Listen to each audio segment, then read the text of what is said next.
오늘은 요리문답을 우리가 같이 말씀을 나눈 지 8번째 되는 그런 시간입니다.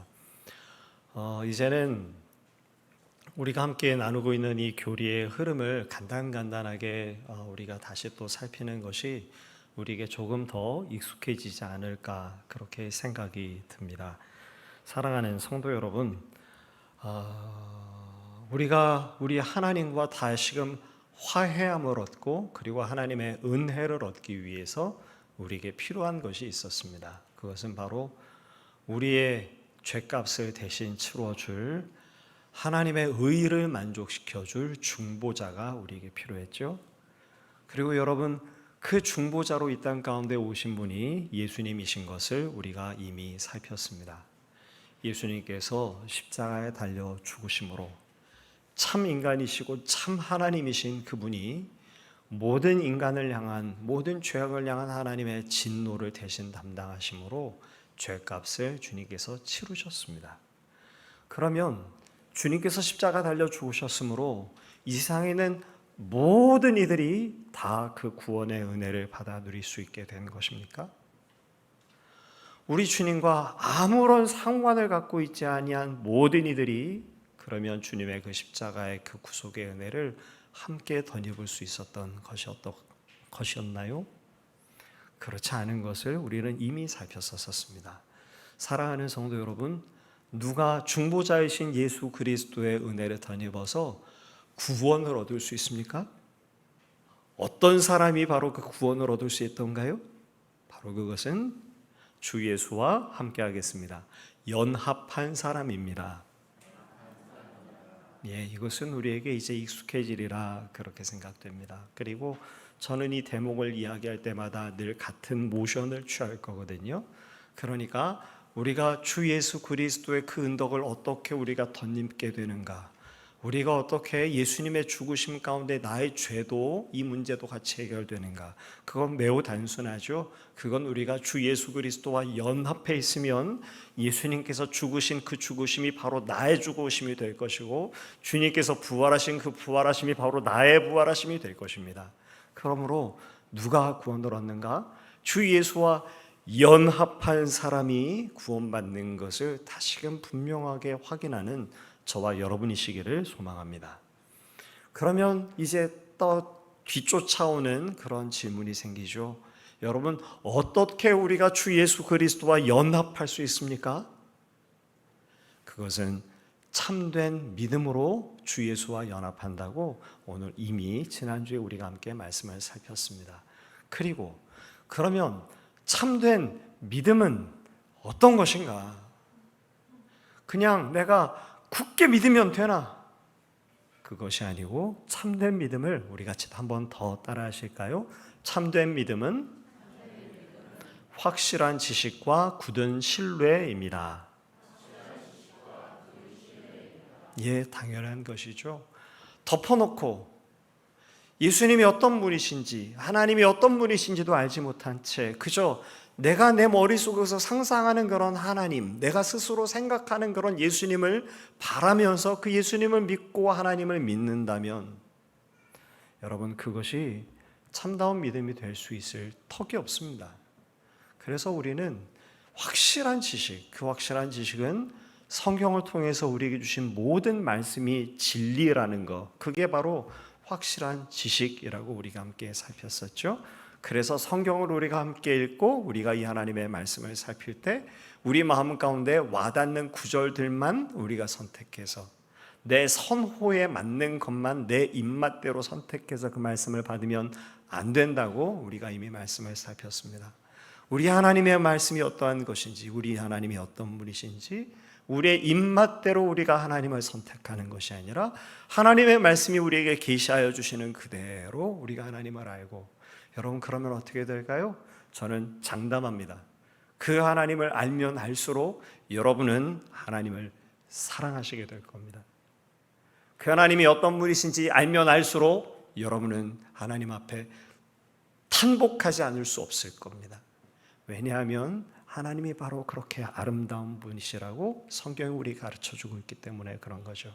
그러니까 우리가 먼저 필터를 가지고 이건 내가 갖고 싶은 말씀, 저건 내가 좀 받고 싶지 않은 말씀, 그렇게 하지 않고 우리가 하나님께로부터 말미암은 책망이 있다면 그 책망도 환영하고, 우리 하나님께서 주시는 위로가 있으면 그 위로도 우리가 환영하고, 왜냐하면 우리 하나님은 정말 좋으신 분이기 때문에 그런 거죠.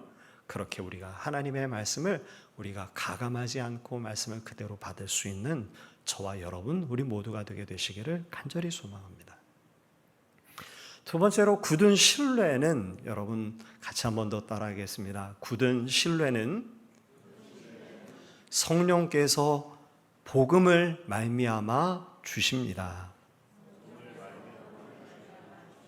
성령께서 복음을 말미암아 우리에게 주시는 것, 그게 바로 굳은 신뢰라고 지난주에 함께 살폈습니다. 이제 이번 주부터 시작해서 한 수주간 동안 확실한 지식, 그러면 참된 믿음을 확실한 지식과 굳은 신뢰라고 이야기했는데, 그러면 우리가 가져야 되는 이 확실한 지식이 뭔가, 그 확실한 지식에 대해서 수주간 우리가 말씀을 나눌 거고요. 그 확실한 지식에 대해서 우리가 이야기를 나눈 이후에 뭐에 대해서 얘기할까요? 굳은 신뢰에 대해서. 우리가 그럼 굳은 신뢰는 무엇이고 어떻게 해서 우리가 굳은 신뢰를 얻게 되는가라는 것을 우리가 다시 또 교리를 통해서 살펴보게 될 겁니다. 오늘 우리는 확실한 지식을 열어가는 첫 번째 시간입니다. 그리고 이 확실한 지식은 이미 말씀드렸던 것처럼 하나님의 말씀이 진리라는 것, 바로 그것이 확실한 지식이죠. 그러면 이 하나님의 말씀이 무엇에 대해서 우리에게 가르쳐주고 있습니까? 이 하나님의 말씀은 우리 하나님에 관해서 우리에게 말씀을 들려주고 있습니다. 우리 하나님이 어떻게 이 세상을 창조하셨는지, 타락한 인생들에 대해서 우리 하나님께서 어떻게 구원의 계획을 세우셨는지, 그리고 그 구원의 계획을 이루시고자 우리 하나님께서 어떻게 아브라함을 선택하시고 이스라엘 백성을 택하시고 그 가운데에서 우리 하나님께서 수많은 선지자를 통해서 참다운 구원자를 보내실 것이라는 것을 예고하셨으며, 그리고 예고되어졌던 그 예수님께서 언제 우리에게 오셨는지, 주님께서 십자가에 달려 죽으시고 저 하늘에 오르신 이후에 우리와 떠나가지 아니하시고 성령을 우리 가운데 주셔서 우리와 항상 함께하도록 우리 하나님께서 어떻게 배려하시고 말씀하셨는지, 우리 주님께서 이 땅 가운데 오시는 바로 그날이 얼마나 아름답고 귀하고 아름다운 날일지, 이 모든 것들을 바로 이 성경에 오늘 우리에게 말씀을 들려준 것입니다. 그래서 이 성경을 오늘 우리는 조금 교리를 같이 함께 나누면서 요약해서 말씀을 살핀다면, 바로 이 성경은 하나님에 관한 것이고, 바로 그 하나님에 관한 우리의 믿음의 내용, 바로 우리의 확실한 지식을 사도신경에서 잘 요약된 모습으로 발견할 수 있는 것입니다. 그래서 오늘은 사도신경을 처음 열어가는 시간이고요. 그리고 수주간 동안 우리는 이 사도신경이 어떤 뜻인지, 여러분 우리가 문자적으로는 이미 알고 있는 것이지만 그 안에 내포된 의미가 어떤 것인지 다시 한번 헤아려보는 그런 시간을 가지려고 합니다. 먼저 여러분께 나눠드린 주보에 삽입된 말씀 나눔지의 두 번째 페이지를 한번 보십시오. 사도신경은 우리 모두가 이미 앞서서도 함께 고백했고 우리에게 너무나도 잘 알려져 있는 내용들입니다. 사도신경은 우리가 잘 아는 것처럼 크게 하나님에 관한 우리의 믿음의 내용을 담고 있습니다. 우리 하나님께서 이 천지를 창조하신 분이심으로부터 시작해서 성령에 관해서까지 우리의 성경이 우리에게 증거해주고 있는 우리가 마땅히 믿어야 할 믿음의 내용, 바로 그걸 우리에게 자세하게 잘 설명하고 요약한 것이 바로 사도신경이죠. 그런데 여러분 혹시 그거 아십니까? 저는 이런 질문으로부터 시작해서 사도신경에 관해서 우리가 말씀을 나누길 원하는데요.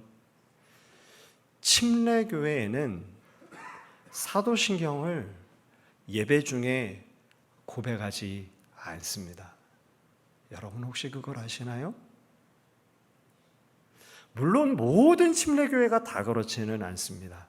조금씩 차이가 나기도 하지만 대부분의 침례교회는요, 예배 중에 사도신경을 온 회중이 함께 고백하지는 않는 경우가 훨씬 더 많습니다. 왜 그러는 걸까요? 사도신경은 2세기, 그러니까 예수님께서 십자가에 달려 죽으시고 초대교회가 세워지고 그리고 교부들이 있던 천주교가 타락하기 훨씬 이전, 그러니까 교회의 그 아름다운 원형이 보존되고 있던 바로 그때에 약 2세기 이전부터 교회 공동체 가운데서 고백되던 것이 사도신경입니다. 여러분께 나눠드린 그 말씀 나눔지에 박스를 쳐서 그래도 조금 우리가 그냥 한 번 정도쯤, 이것을 다 우리가 반드시 알아야 할 내용까지는 아니기도 합니다. 그러나 그래도 이 정도쯤 우리가 알면 도움이 될 내용을 좀 적어뒀습니다. 고대교회의 보편신조라는 것이 있습니다. 고대교회의 보편신조라는 말 자체가 조금은 딱딱하고 그리고 신학적인 단어로 되어져 있습니다만 그 용어를 우리가 습득해야 될 필요까지는 없지만, 그러나 이게 어떤 의미인지는 벌써 그 단어를 통해서 여러분께서 아실 겁니다. 고대로부터 시작해서 동서고금의 모든 기독교 교회가 받아들이고 있는 신조가 있습니다. 이것을 고대교회의 보편신조라고 보통 일컫습니다.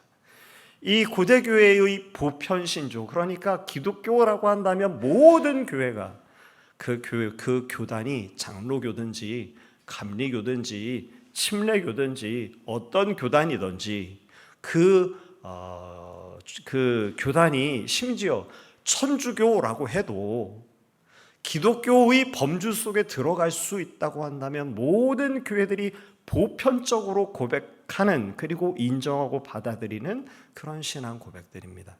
여기 제가 한 4가지 정도로 적어드렸는데요.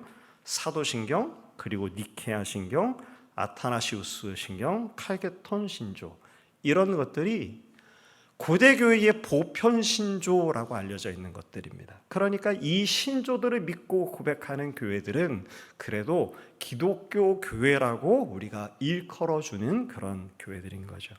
그러니까 다시 한번 여러분에게 말씀을 드리겠습니다. 여쭤보겠습니다. 침례교회는 사도신경을 거부할까요? 아니면 거부하지 않을까요? 거부하지 않죠. 만일 침례교회가 사도신경을 거부한다면, 그러면 이 보편교회의 범주 속에 들어올 수가 없죠. 그래서 침례교도 당연히 사도신경의 이 고백들을 인정하고 받아들입니다. 다만 그것을 그들의 교단적인 그리고 신학의 특성상 예배 가운데 의해서 온 공동체가 함께 고백하는 일을 기피합니다. 타교단에 관한 이야기라서 길게 말씀드릴 필요까지는 없겠지만 그래도 이만큼 이야기했으니 이야기하지 않을 수가 없겠죠. 그래서 조금 이런 것도 있겠구나 라는 정도쯤으로 여러분께서 들으시고 이해를 해주시면 좋겠습니다. 침례교회는 그 뿌리를 제세례파라고 하는 그런 운동의 그 뿌리를 두고 있습니다. 여러분 이렇게 생각하시면 될 것 같아요. 여러분은 평생 가운데 세례를 1번 받으십니까? 2번 받으십니까? 여러 번 받으십니까? 세례를 1번 받으시죠. 우스갯소리 재밌는 이야기 하나 좀 들려드릴까 봐요. 어떤 교회에서 목사님께서 여러 성도님들과 또 장로님들과 함께 성지순례를 가셨답니다. 그런데 성지순례를 가서 요단강을 이렇게 보게 됐는데 거기에 함께 갔던 교우들 가운데 세례를 받지 않은 분들이 계셨대요. 그래서 기왕 요단강까지 왔으니 여기서 우리 세례를 받지 않은 분들은 세례를 좀 베풀고 세례 의식을 가지십시다 그러셨답니다. 그래서 세례를 받지 않은 교인들이 다 요단 강물로 안으로 들어가고 그렇게 요단 강 안에 들어가서 요단 강물로 세례를 베푸는 의식을 가졌다라는 거죠. 아마 굉장히 은혜스러웠는가 봐요.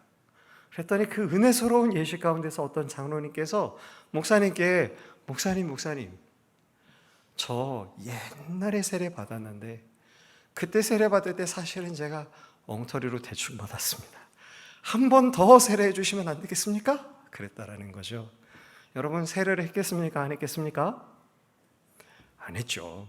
안 했죠. 그런데 제 세례파는 어떤 그 신학을 갖고 있는가 하면 참다운 신앙의 고백을 가지고 세례를 받아야 된다라고 생각합니다. 그래서요, 침례교회는 우리는 예를 들어 천주교회에서 영세를 받고 기독교로 들어와도 다시 세례 베풀지 않습니다. 그러나 침례교회는요, 영세를 받고 온 사람이 침례교회로 안으로 들어오면 다시 세례 베풉니다. 그래서 재세례거든요. 그러니까 이들은 무엇을 중요하게 여기는 사람들이었는가 하면 내 입으로 고백하는 신앙의 고백, 이걸 대단히 중요하게 여깁니다. 자, 그렇다면 이제 여러분께서 좀 생각해 보실 수 있도록 두 번째 퀴즈를 좀 드리겠습니다. 침례교회에 유아 세례가 있을까요? 없을까요? 없죠. 없습니다. 왜냐하면 유아는요, 내 신앙을 내 스스로 고백할 수가 없잖아요.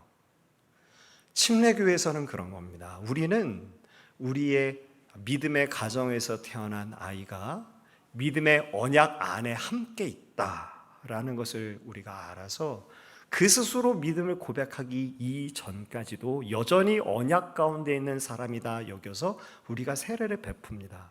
그리고 훗날 이 아이가 스스로 믿음을 고백하게 됐을 때 다시 세례하지 않고 믿음을 자기 스스로 고백함으로 입교를 하죠. 그런데 침례교회는 그렇게 하지 않습니다. 그래서 유아 세례가 없죠.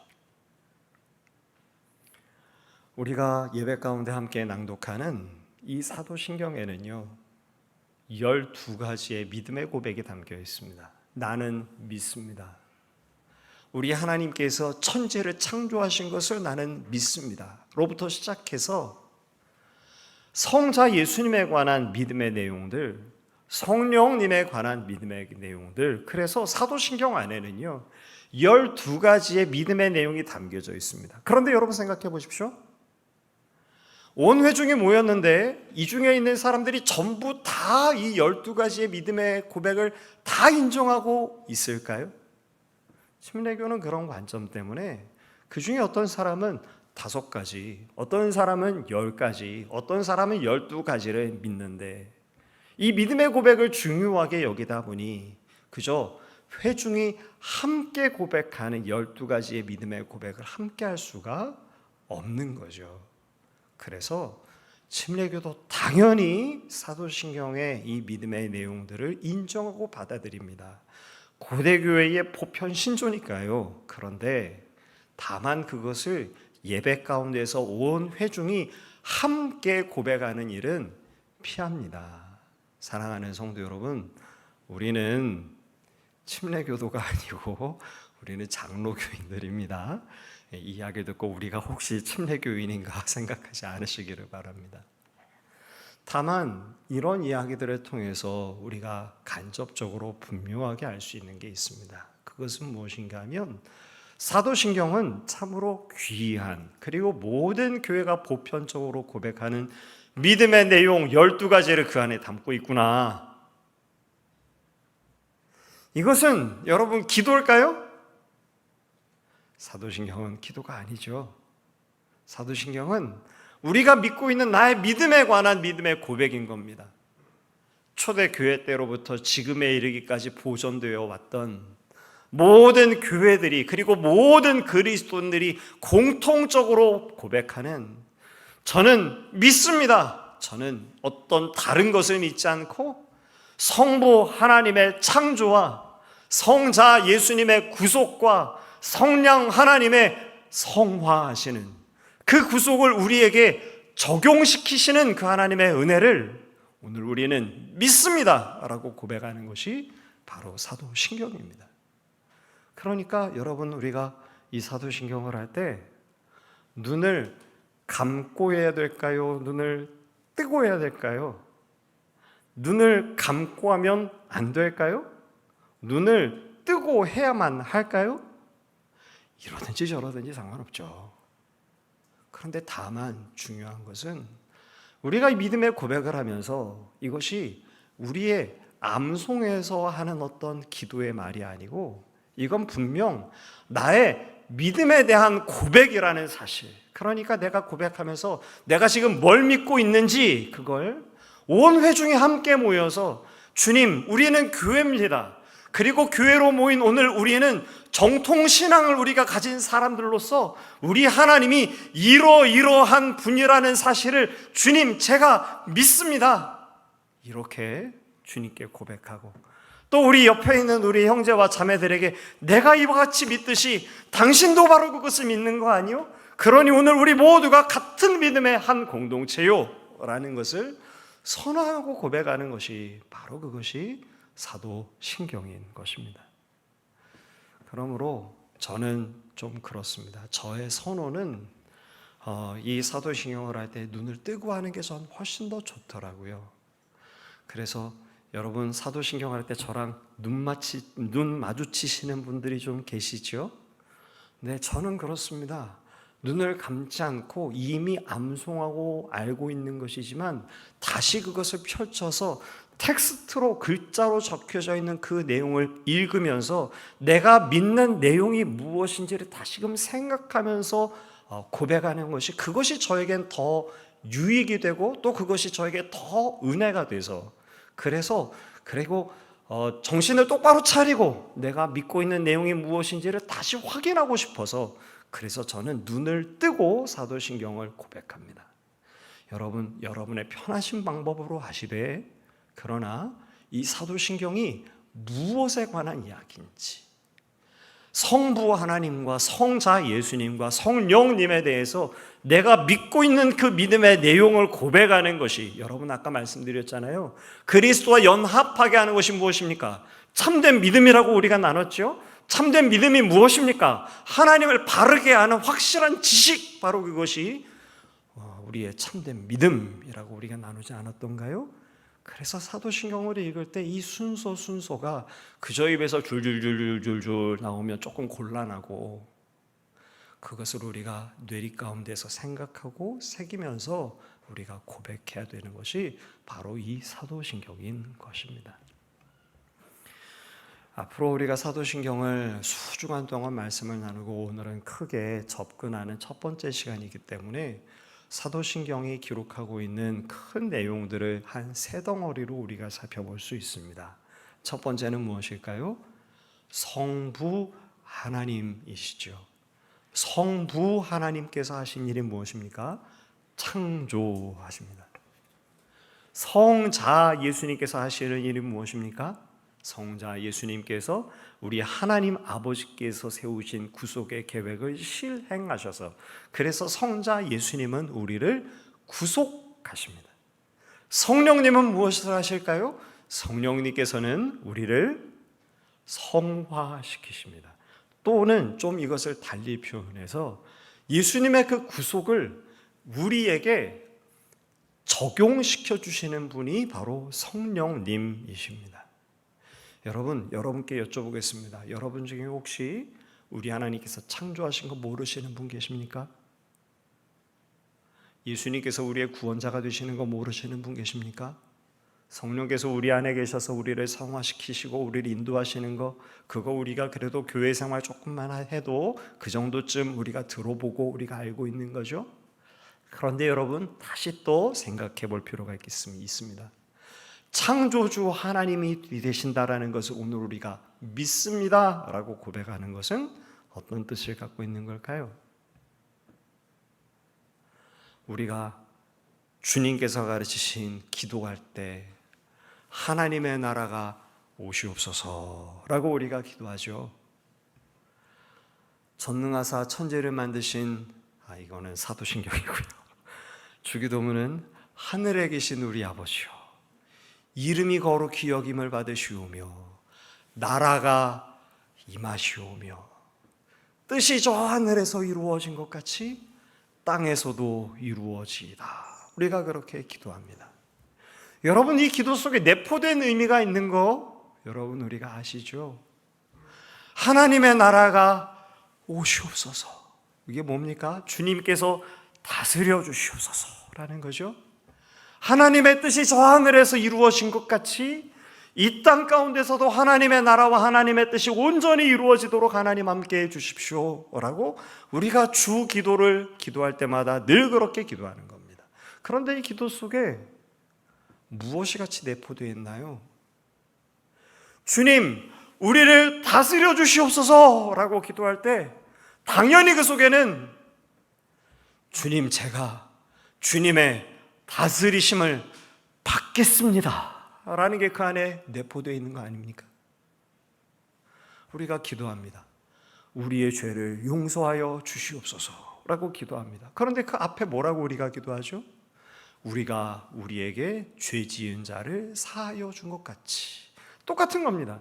주님, 우리의 죄를 용서해 주시옵소서라고 우리가 당연히 기도해야 됩니다. 그런데 그 기도를 하면서 오늘 우리가 우리의 마음 가운데는 우리의 또 다른 우리의 이웃들에 대한 원한을 우리 마음 가운데 그대로 가진 채 용서하고자 하는 마음을 조금도 갖지 않은 채로 하나님 우리를 용서해 주시옵소서, 그렇게 기도할 수가 없는 거죠.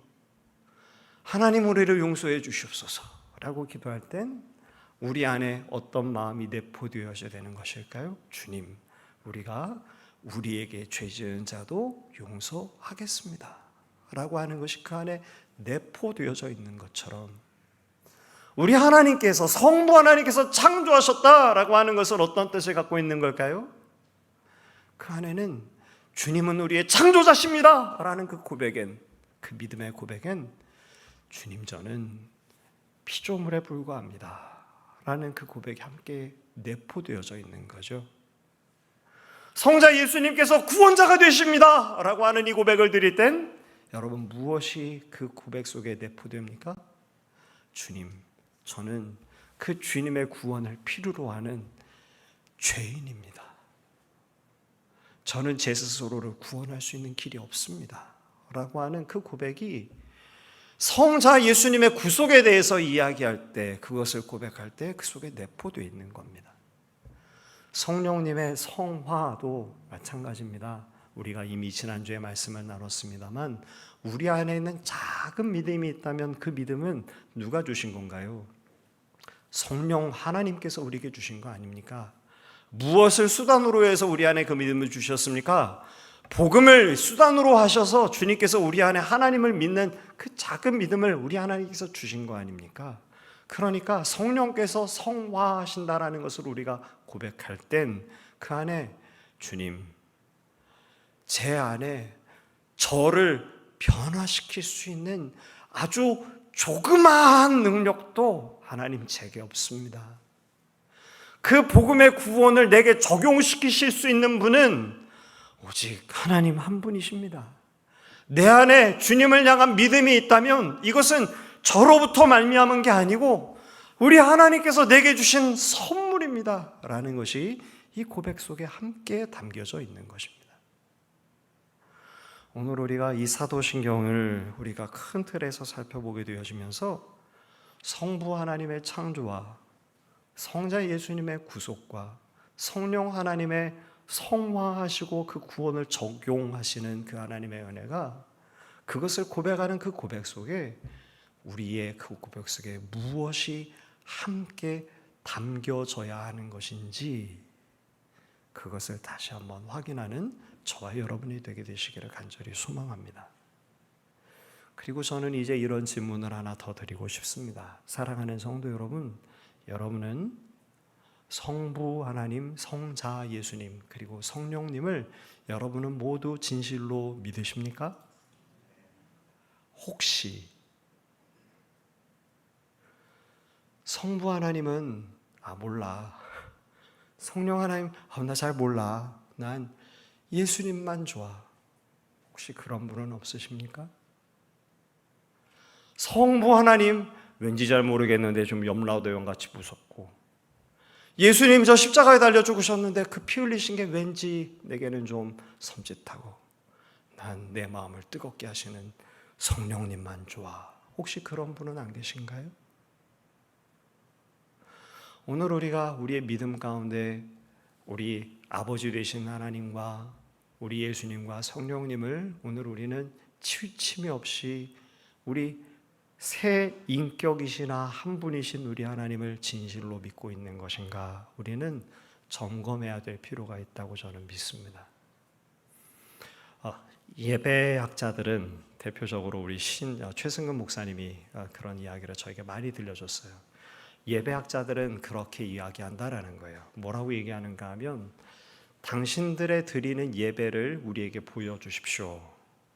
그러면 당신들이 믿는 하나님이 어떤 하나님인지 설명해 드리겠습니다. 이렇게 예배학자들은 이야기를 한대요.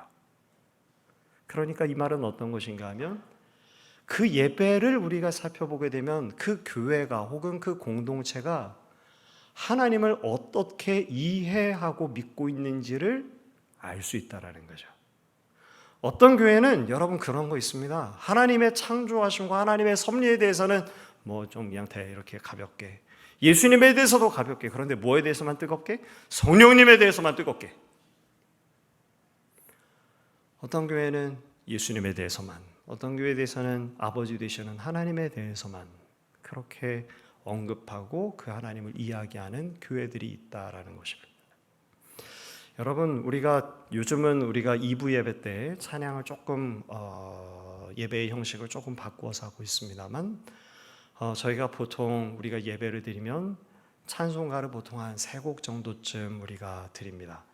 설교 이후에 찬송이 하나 있고, 그리고 앞에 찬송을 한 2곡 정도를 우리가 하나님께 드리죠. 그런데 여러분, 이 찬양의 선곡을 어떻게 하는지 아시나요? 혹시 목사님이 마음에 뜨거워져서 은혜 받은 대로 그렇게 선곡할까요? 그렇게 할 리가 있나요? 이 찬양의 선곡을 할 때 고민을 하면서 깊이 생각하면서 선곡을 합니다. 어떻게 선곡할까요? 성부 되시는 하나님과 성자 되시는 예수님과 성령 하나님을 오늘 우리가 드리는 우리의 찬양과 우리의 기도들 속에서 치우침이 없도록 하기 위해서, 창조와 하나님의 섭리에 관해서 우리가 찬양하는가 하면 예수님의 그 구속의 은혜에 대해서 우리가 찬양을 하기도 하고, 또 그 성령 하나님께서 우리 가운데서 이루시는 그 놀라운 은혜들을, 이 성부, 성자, 성령 하나님을 우리가 균등되게 우리가 하나님 앞에 찬양하고 그 하나님을 높이기 위해서 그렇게 우리가 고민하면서 선곡을 합니다. 여러분, 우리가 그렇게 준비하면서 하나님 앞에 예배하는 거죠. 그냥 마음 내키는 대로, 여러분, 마음 내키는 대로 선곡하고 마음 내키는 대로 설교하고 마음 내키는 대로 기도하겠습니까? 감동되는 대로 그렇게 하면 되겠습니까? 그렇지 않은 것입니다. 우리 하나님 앞에 준비하고, 그리고 우리가 참으로 하나님 앞에 우리의 가장 좋은 것을 우리 하나님께 드리기를 원하면서 그렇게 드리는 예배. 간혹 그런 것이 예배의 처음 시작하는 순간에 제 마음에 울컥하고 닥칠 때가 있어요. 물론 항상 그런 건 아닙니다만, 예배 가운데 찬양하는 찬양팀의 찬양을 들으면서, 그리고 함께 찬양하는 우리 회중들의 모습과 우리 회중들을 이렇게 바라보면서 마음 가운데 하나님 앞에 그렇게 고백할 때가 있거든요. 하나님, 저희가 지금 이렇게 최선을 다해서 하나님께 예배하고 있습니다. 하나님, 우리가 정말 최선을 다해서 우리 하나님께 지금 예배드리고 있습니다. 주님, 우리의 찬양과 우리의 예배를 받으십니까? 주님, 우리의 찬양과 예배를 받아 주십시오. 그렇게 기도할 때가 있습니다. 그러면 그때 때때로는 좀 울컥해서 눈물이 날 때도 있고 좀 그럴 때도 있어요. 근데 그럴 때 어떤 분들은 우리 목사님 요즘 힘든가 봐 그러시더라고요. 그게 아니고 여러분, 기도하시는 분들이, 기도의 순서를 맡은 분들이 얼마나 일주일 동안 깨어서 준비하면서 기도를 준비하는지 제가 압니다. 일주일 동안 새벽 예배를 나오시면서 준비하시는 경우들을 제가 압니다. 성가대가 찬양을 드리잖아요. 성가대가 참 찬양을 너무 아름답게 잘 드려서 참 고맙고 감사합니다. 그런데 여러분, 그 음악과 선율 때문에 우리가 은혜를 받습니까? 오늘 보십시오. 오늘 10명의 성가대가 섰거든요. 그런데 여러분, 이들이 얼마나 소리를 맞추고 준비하고 연습했었을까요? 그 모든 시간과 정성들을 다 함께 모아서 하나님께 드리는 게, 그게 바로 우리의 예배 아닙니까? 설교를 준비하는 저는 어땠을까요? 설교 대충 준비했을까요? 그러면 안 됐겠죠. 제가 어쩔 때 그런 얘기 하거든요. 누군가 만일 대충 하기만 해봐. 그러면 나도 설교 대충 할 거야. 그런 생각할 때 있어요. 여러분, 예배당에 나와서 미리 전날에 예배당을 정비하고 청소하십니다. 지금 주방에서는 열심히 또 식사를 준비하고 계십니다. 이 모든 일들 속에 우리의 마음과 주를 향한 예배의 마음이 함께 내포된 거 아닙니까? 그 마음들이 우리가 함께 느껴지는 바로 그 순간, 여러분, 어떻게 감동하고 어떻게 우리가 감격하지 않을까요? 우리가 주 앞에 그렇게 예배하는 것으로도 우리가 감격이지만, 더 사실 놀라운 감격은 우리 하나님께서 우리를 예배자로 불러주신 게 얼마나 놀라운 은혜입니까? 여러분, 우리는요, 하나님 앞에 예배할 수 있는 사람이 근본적으로 아닙니다. 우리가 하나님 앞에 예배하는 것은 놀라운 하나님의 은혜입니다. 여러분, 성경 말씀을 한번 생각해 보십시오. 주님의 제자들마저도 예수님께서 제자들에게 당신이 하나님의 아들이라는 것을 드러내자 어떻게 합니까? 주여 나를 떠나시옵소서 그러잖아요. 우리 인생들은 하나님 앞에 예배할 수 있는 존재가 아닙니다. 그런데 오늘 우리가 그 하나님 앞에 나와서 예배할 수 있게 됐으니 이게 얼마나 놀랍고 큰 하나님의 은혜인지요. 잠시 옆으로 갔습니다만, 오늘 우리가 우리 하나님 앞에 믿음의 고백을 드릴 때, 그리고 우리가 예배할 때, 우리가 믿는 믿음의 고백처럼 성부 하나님과 성자 예수님과 성령 하나님을 오늘 우리가 모두 함께 마음 가운데 떠올리고 기억하며, 그 하나님을, 아버지를 믿고 예수님을 믿고 성령님을 믿고 삼 위로 계시지만 한 분이신, 이건 신비입니다. 이걸 설명할 수 있는 길은 없습니다. 다양하게 마지못해서 설명을 해야 되다 보니까 신학자들이 여러 가지로 설명을 하기도 합니다. 그런데 다 좀 문제가 조금씩 있어요. 완벽하게 설명할 수 있는 방법이 없어요.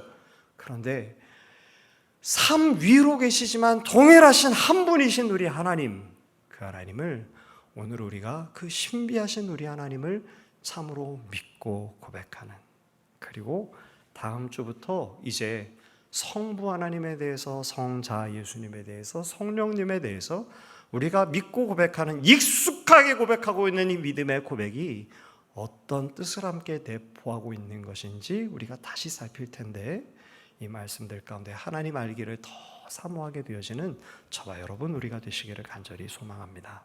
잠시 기도하겠습니다. 우리 같이 짧은 시간이지만 침묵 가운데 잠깐 기도했으면 좋겠습니다. 여러분 이렇게 기도하십시오. 하나님, 제가 주님을 믿습니다. 제가 하나님을 믿습니다. 그런데 하나님을 더 제대로 알고 믿기를 원합니다. 주님, 주님이 어떤 분이신지 우리에게 밝히 가르쳐 주시옵소서. 우리 침묵 가운데 조용히 우리 하나님 앞에 잠시 기도하겠습니다.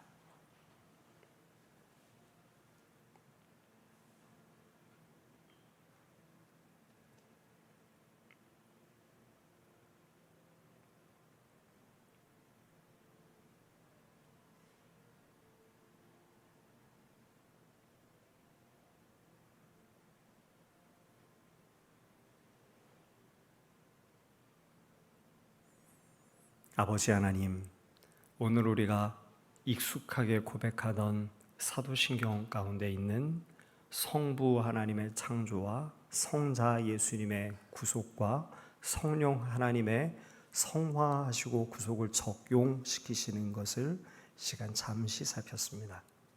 하나님, 우리에게 익숙한 이 믿음의 고백이지만 그 믿음의 고백 속에 담겨져 있는 그 뜻이 어떤 것인지 다시금 생각하며 성부 하나님, 성자 예수님, 그리고 성령님 삼 위로 계시나 한 분이신 우리 하나님을 오늘 우리가 온전히 믿고 그 믿음으로 참된 믿음을 가져 그리스도와 연합하기를 주님 원하오니 하나님 오늘 우리의 믿음을 주님께서 도와주시옵소서. 예수님의 이름으로 기도합니다. 아멘.